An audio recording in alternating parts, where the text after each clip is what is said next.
आज हम बात करने वाले हैं सिंगल फेस आउटडोर की वायरिंग के बारे में। सिंगल फेस के आउटडोर में ज़्यादातर दो तरह की वायरिंग होती है। पहली वायरिंग है CSCR और दूसरी है PSC वायरिंग। तो आज हम इन दोनों वायरिंग के बारे में बात करने वाले हैं, देखेंगे किस तरह से वायरिंग की जाती है। ये जो वायरिंग है CSCR वायरिंग है, रेसिप्रोकेटिंग कंप्रेसर की। ओके, इसमें भी दो तरह की वायरिंग होती है, एक कॉन्ट्रैक्टर वाली वायरिंग, एक विदाउट कॉन्ट्रैक्टर वाली वायरिंग। तो ये जो आप देख रहे हैं इस समय, ये विदाउट कॉन्ट्रैक्टर वाली वायरिंग है, इसमें कॉन्ट्रैक्टर नहीं है। इसमें हम यूज करते हैं स्टार्टिंग रिले और रनिंग कैपेसिटर और स्टार्टिंग कैपेसिटर। ओके, इस वायरिंग में इंडोर से 3 वायर आते हैं, एक लाइन हो गया, एक न्यूट्रल हो गया और तीसरा अर्थिंग। केवल 3 वायरिंग आते हैं। इस वायरिंग में स्टार्टिंग रिले लगी होती है। इस रिले में 4 पॉइंट होते हैं, 1 नंबर, 2 नंबर, 4 नंबर और 5 नंबर। तो जो 5 नंबर का जो पॉइंट होता है, कनेक्टर होता है 5 नंबर वाला, इसमें कॉमन का वायर जाता है और न्यूट्रल का वायर जाता है। 4 नंबर में रन का वायर जाता है और लाइन का वायर जाता है, और स्टार्टिंग कैपेसिटर और रनिंग कैपेसिटर का दोनों का एक एक वायर जाता है।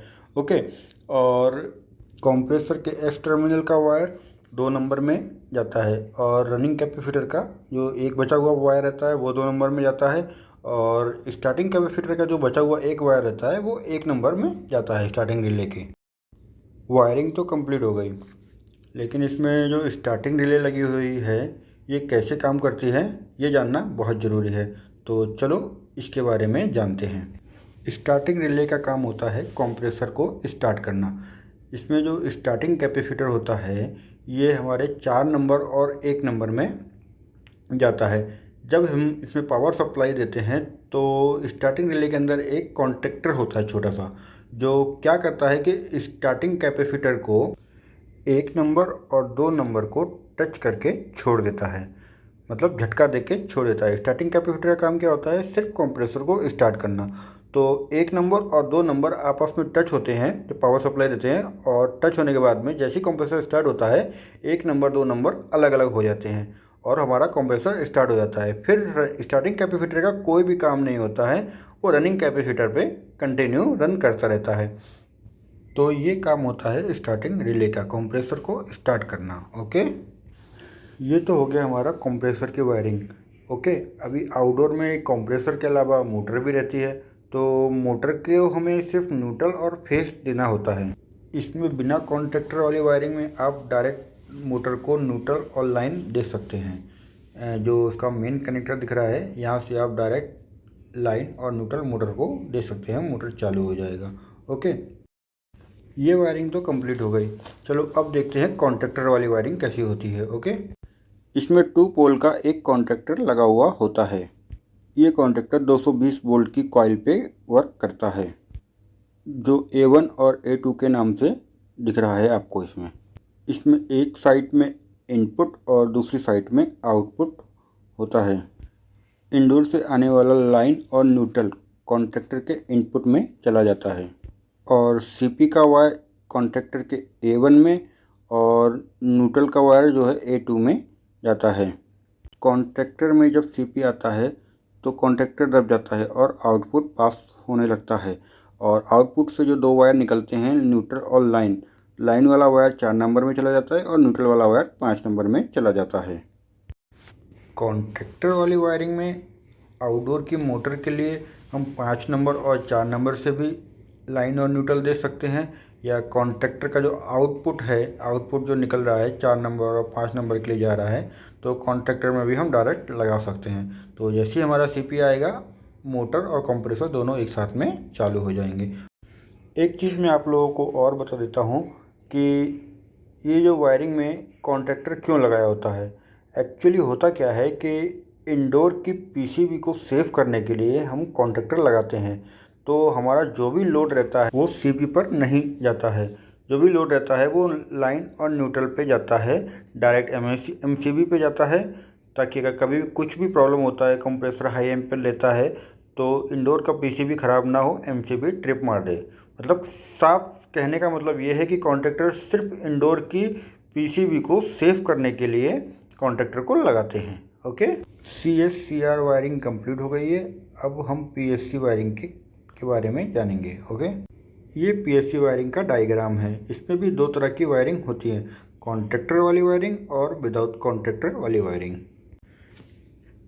इसमें रोटरी कंप्रेसर होता है, एक्सटर्नल ओवरलोड रिले होती है, रनिंग कैपेसिटर होता है और स्पैट कनेक्टर होता है।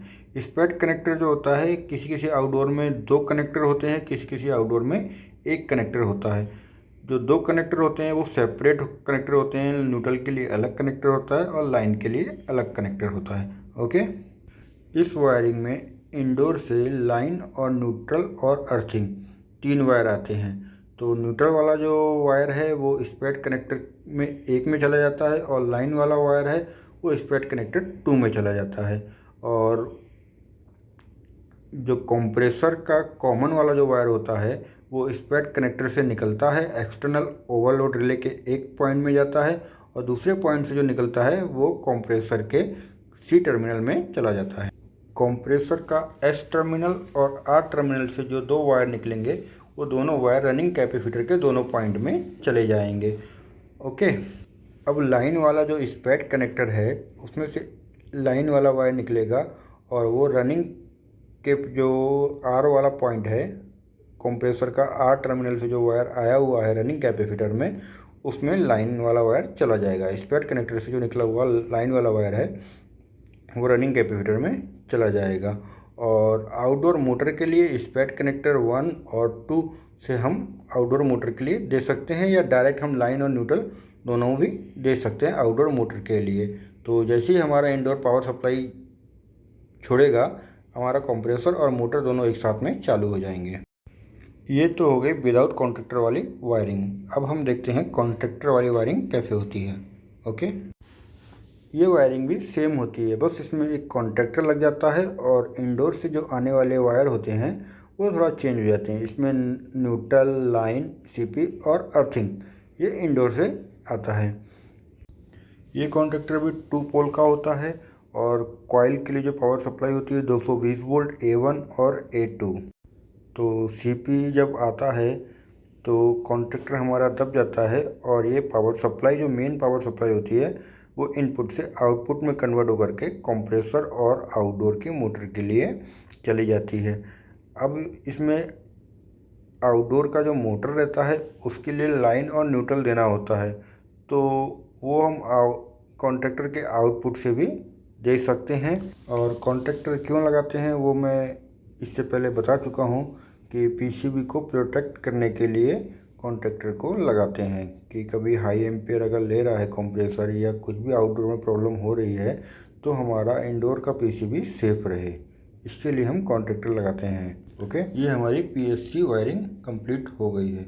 ओके, जिन लोगों को कंप्रेसर का टर्मिनल CSR नहीं निकालना आता है वो मेरी चैनल पे जा करके मेरा पुराना वीडियो देख सकते हैं। उसमें कैसे कंप्रेसर का CS और कॉमन रन स्टार्ट पता करते हैं क्लैम्प मीटर या मल्टीमीटर के जरिए, वो भी आप देख सकते हैं उस वीडियो में। वीडियो देखने के लिए धन्यवाद, thank you so much. Video अच्छी लगे तो लाइक करें, कमेंट करें, और अगर आपकी कोई भी क्वेरी है, कोई भी प्रॉब्लम है तो मुझे कमेंट में बताएं, हम उस पर भी वीडियो बनाएंगे। Thanks for watching this video.